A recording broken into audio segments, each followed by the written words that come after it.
the NBA Finals. Hearts are racing, heads are pounding. No time to rest, no time to look away. He's unbelievable. Because in the finals, everything changes. Oh, it's good.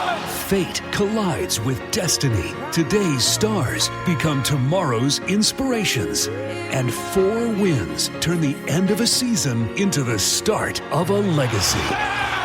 Don't miss the NBA Finals on ABC.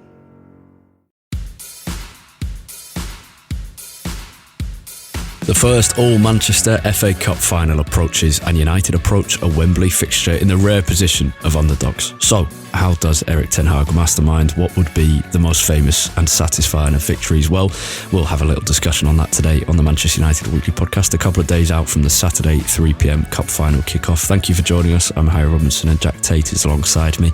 We're going to dive straight in, just as Wout Weghorst will no doubt be doing, diving straight into the crowd after his 119th minute Wembley winner, which is definitely upcoming. Jack, we could talk about nerves all day, or Wout Weghorst's late winner, and maybe we will after this. But let's begin with, I think, a couple of key questions to do with team selection and tactics. I think there are probably 3 key debates, the biggest of which is this, and I'll let you answer first. Fred, Eriksen, or both? That, I think, is the hardest one out of the 3. And I think I'd be very, very tempted to put Fred in there. But I think on balance, I'd probably stick with Eriksen, just about. So your final answer is Eriksen? Yeah. Okay. See, I think we mentioned this a couple of weeks ago when we previewed it in the Patreon kind of bonus section. I will never not be terrified at the prospect of Fred starting in a big game like this, because bad Fred, as I've said, I think bad Fred turns up and the final could be gone out of United's hands within 10 minutes, because we know how quickly City can start against us. We've seen them do it before against us. And if you don't track your runners, if you give away the ball in and they can count on you, if there's too much space, you're 2-0 down before you even know what's hit you. That's why and because Fred's inconsistent, that's what scares me. But Eriksen also concerns me a bit. He did play in the January game and United won, but he played away at the Etihad, which I think is going to be probably more comparable to this one, because we're not playing at home at Old Trafford, where we've had such a good record and where the players are very comfortable. And at the Etihad, he was pretty poor, as were a lot of the team. So I'm leaning towards Fred. Now, I heard an interesting suggestion in which you play both. Could you see that happening? I could, yes. And this is related to one of the next questions about team selection that we'll probably get to. Is I think it massively depends on whether Antony is fit. Yeah. Because I think if he's not, you could well see Ten Hag go back to a tactic that he used a lot around sort of February, March time, and put Bruno Fernandes out on the right, put Eriksen as sort of the third midfielder and a 3 alongside Casemiro and Fred. That wouldn't be my preference, but I think if Antony isn't fit, especially because of how few options we would have, I think, because the problem is if Antony isn't fit and you then play a front 3 of, let's say, Sancho, Rashford, Garnacho, I mean, Weghorst is our only forward option on the bench at that point, assuming that Antony doesn't even make the squad. Yeah. And so I think playing Fernandes on the right, it allows you to keep either Garnacho or Sancho, probably Garnacho, on the bench.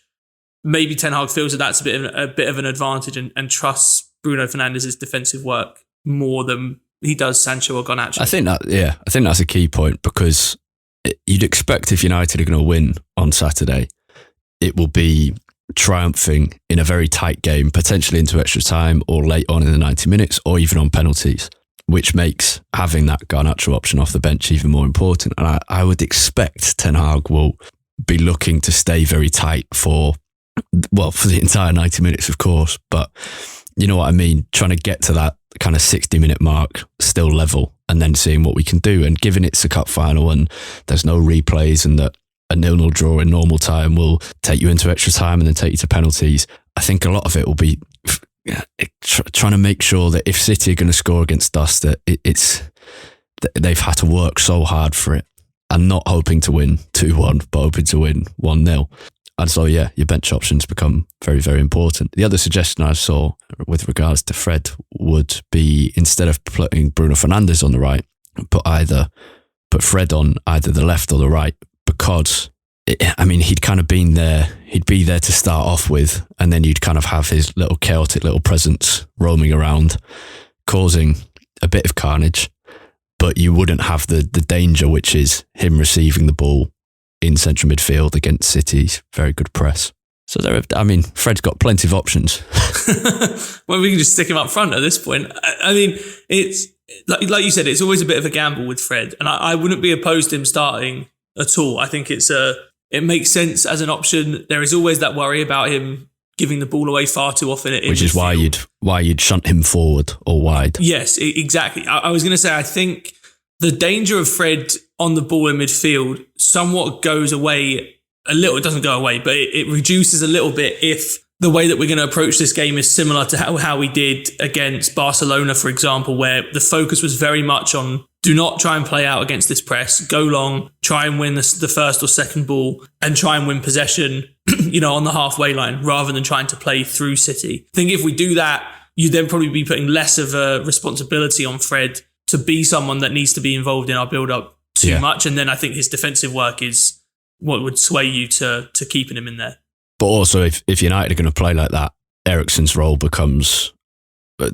value decreases a lot, doesn't it? Yeah, exactly. And that's kind of the key point, isn't it? That how United approach this defines everything. Because one of the other debates would be in terms of defence, do you have Wan-Bissaka or Dalot at right back? And I think even more crucially, do you put Luke Shaw at left back or at centre back alongside Varane and play Malacia?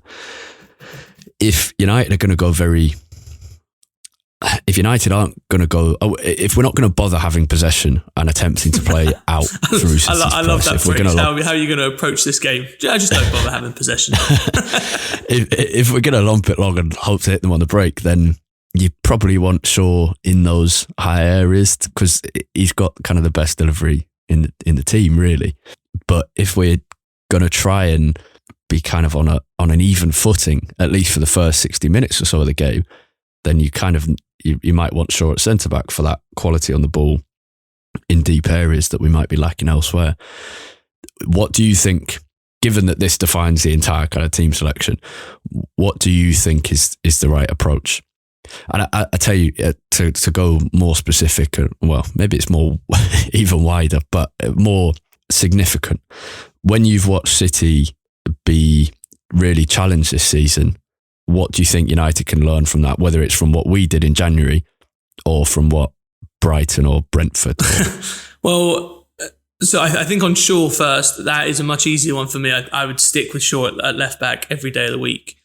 I'm not a huge fan of sort of shunting players around when we don't need to. Shaw has proven he can do a very good job at centre back, but I don't know what he gains you very much over, let's say, Lindelof, who would probably play at centre back. And I think what you lose with Shaw to Malacia at left back is pretty significant. And so I don't think you gain much at centre back and you lose a lot. Massive, at left back. So I definitely keep Shaw at left back. In terms of what I've seen trouble City, I think in attack, it's definitely being able to, especially when you win the ball back, it's being able to get out of that first line of their press. Pep Guardiola was famous all throughout his managerial career. The focus is when you lose the ball, win it back within 5 seconds. And you see that with Man City so often. When they lose possession, the player who wins it back is swarmed by City players. And if they don't manage to win the ball back through a tackle, often it's a foul. And so I think for the key thing when playing against them, because what troubles Man City is pace and space that they leave on the break. And that's exactly how we beat them at Old Trafford earlier in the season. Rashford's goal comes from us on the break. Garnacho making a great run into so much space down the left. Even our first goal comes from, it wasn't on the counter-attack, but Rashford making a run in behind that Bruno Fernandes ends up winning onto. They're going to leave those gaps for us. And we are perfectly suited to exploit them. And all of the success we've had against City over the last 3 or 4 years when it's happened has been from exploiting those moments and exploiting that space that they leave. The trouble and where we've come unstuck against City in the past is when we start going 15, 20 minutes in a row without ever being able to break out of that first initial kind of swarm of the player that wins it back. If we can do that, I think we have not a very good chance, but I think we have a decent chance of coming out on top here. And I think the likelihood of getting out of that will increase in the second half. And so for me, I think for United, it's get to half-time level And I think if we can do that, I would go into the second half not confident, but thinking that we have a very good chance of at least putting City under a lot of pressure. Yeah. I think what you're kind of alluding to is first half, Rashford will be quite isolated, but might get one opportunity. That's the kind of game we might see. And second half, we might see Garnacho come on and add another direct option, and then we'll see what can happen. Is that right? Yeah, I think so. I mean, even in the first half, I think it's still, going to be the case for United that you need to exploit the opportunity when you do win the ball back and there is space to counter-attack into, especially if we do go down this route of, as you said, we don't bother with possession and just sort of go long most of the time. I think, we aren't going to have long spells of possession, so it's about making the ones that we do get count. Yeah. That is, Garnacho is definitely going to be key to this, and I think I'm with you that I would probably prefer to start him on the bench, keep Sancho in, you'd probably back Sancho's defensive work more than you would Garnacho's, and then get Garnacho on in the second half and then get Garnacho on in the second half when you think there will be slightly more opportunities for United to play in that space, and I think you 100% trust Garnacho more to be that direct runner on the counter-attack than you do Sancho. Yeah, Rashford's the key on which I think this final will turn in United's favour or not. That doesn't necessarily mean like how well he plays, but it's, as you're saying, how well we can get him the ball and then how effective he can be with it, because he's not going to get many more than 2 opportunities, probably 2 or 3 proper chances. So he's got to make the most of them, same as Garnacho if he starts or comes on. I think Antony being available would clearly be a massive boost, particularly now Martial isn't fit. That was kind of another key question, is do you go for Martial or Rashford up front? I think that decision has been made for everyone, because I can't just surely he won't be starting without Weghorst, but Weghorst will obviously be coming off the bench to score the winner. But that kind of puts Rashford up front. If you can have Antony playing that defensive discipline and what he can, just to be reliable, and that would be a great help. If the team news comes out and he's in it, I'll be more confident than I would otherwise. Yeah, but the same. He's also very good at this. Is in a lot of games this is a criticism of Antony, but actually I think in this occasion would be a bit of a boost. He's also a very, very good ball carrier, often into something of a cul-de-sac. There isn't the end product that you want at the end of it, but just his ability to carry the ball forward and get us out of our own half, I think it could end up being really important, because again, when you get into trouble against Man City is when you're under the cosh wave after wave after wave of attacks for 10 minutes straight. That's where the goal we conceded to Grealish at Old Trafford came from. Start of the second half, we could not win the ball back, and you need a player like Antony to kind of break out of those patterns that start to form. Even if he doesn't end up putting in a good cross or a good pass or a good shot at the end of it, even if he can buy us a little bit of respite, that is still really important when you're under a lot of pressure. Absolutely. You mentioned it earlier. Do you think the Barcelona game is the key kind of marker for us going into this game as to what we want to emulate and aim for? To some degree, yeah. I think we've changed quite a lot since then, especially in the way that I think Ten Hag uses some of the these results players. Have got worse. Yeah, exactly. I actually think probably a combination of the Barcelona games and the semi-final against Brighton, honestly, is something of the template here, because obviously Man City are a better side than Brighton, but stylistically there are similarities, and I think especially in the way that United will come into this game knowing that they won't see a lot of the ball, being okay with kind of sitting back, soaking up the pressure.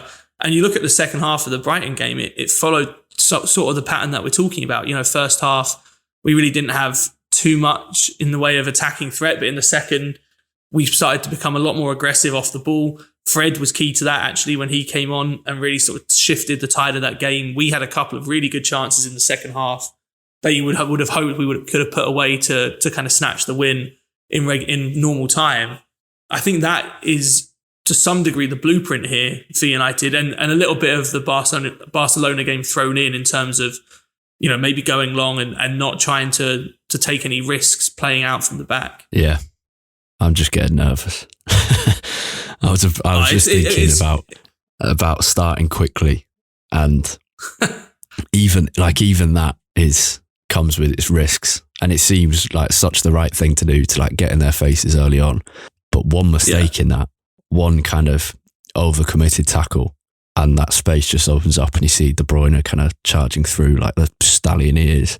And then it's one, yeah. It is such a hard balance to strike, because the last thing you want to do in an FA Cup final, in any game, but especially in a cup final, is be passive, But also the last thing you want to do is dive in and allow City, to go past one or two players, and then, they're the most deadly team in the world if you give them the opportunity. So it is a really, really hard balance to strike. How do you maintain control and discipline, but also be aggressive and put them under serious pressure? Yeah, which is what we can talk about tactics we can talk about tactics and the kind of player profile in terms of like their style of play and their attributes, but really so much of this is mental, and that's why that's why almost certainly you won't see Malacia start at left back, and Wan-Bissaka will probably start ahead of Dalot, and you might not see Garnacho start, and you might not even see Sancho start. Is for different reasons. Garnacho might overcommit, Sancho might undercommit, Malacia and Dalot might overcommit, and so much of that is kind of in the pressure of the 90,000 people watching on, and you're playing to stop City winning the treble, and you're playing for the second trophy. So much of it's mental, and I cannot imagine the pressure they'll be under. But I tell you what it would be so fascinating after. And I think we'll only ever get to find this out if United win, so it'd be even better. But you can bet there'll be those kind of in-depth insider articles about how Ten Hag behind the scenes managed to strike that balance. We spoke about balance on the pitch, but strike that balance off the pitch of ensuring that motivation without it going too far and the players getting too caught up in stopping the treble, etc. None of them have spoken about that at all. And that's been the right thing to do so far. I enjoyed watching a couple of clips from the Player of the Year awards or end of season awards, and Rashford receiving the award, and Jeff Shrees asked him, like, this must be so special, because he was named so Matt Busby Player of the Year, voted by the fans and also Players Player of the Year. This must be so special for you. And he said, well, yeah, I'm sure it is, but I don't think I'll realise unless we win on Saturday. I think what's great about this season, there was a bit of a downer towards the end and then a little bit of a riser again, which has helped. But as you go into this game, and I do kind of have faith in the vast majority of this squad to realise what's at stake here and to go for it at least.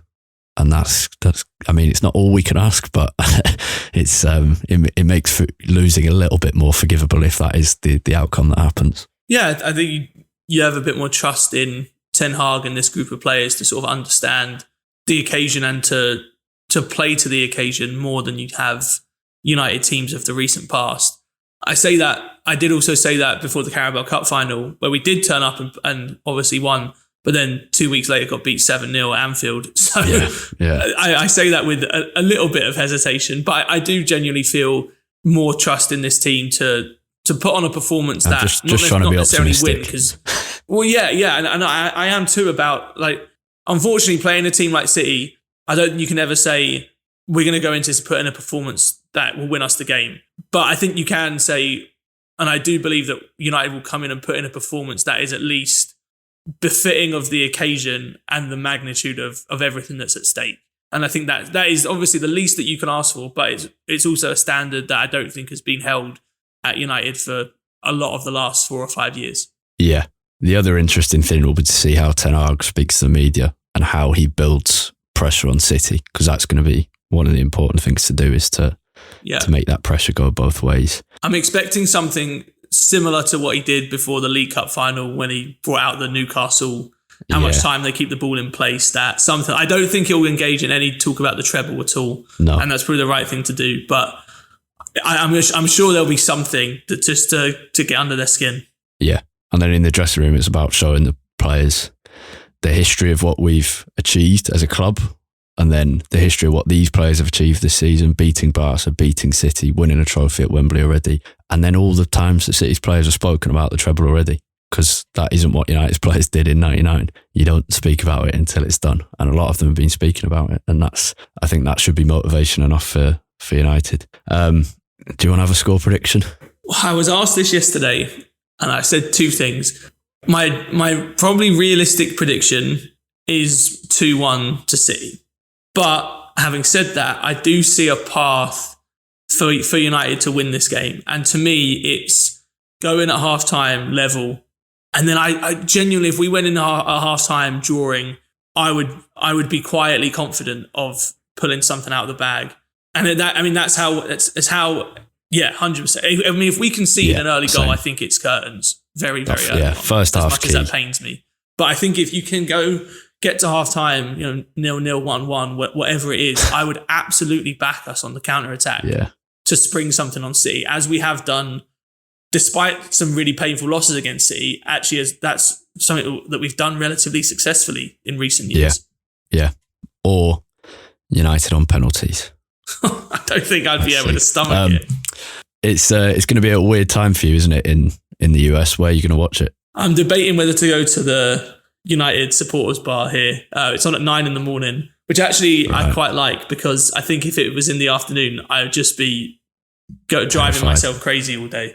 Which is exactly what I will be doing around Wembley and Kilburn and various parts of West London, and hopefully driving myself crazy after in the most emphatic of celebrations. But we'll see. We should wrap up. It's going to be some roller coaster of emotions on Saturday, wherever in the world you're watching it. Good luck. Enjoy the day for what it is, and let's see what happens. Come on, Reds.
Social Podcast Network.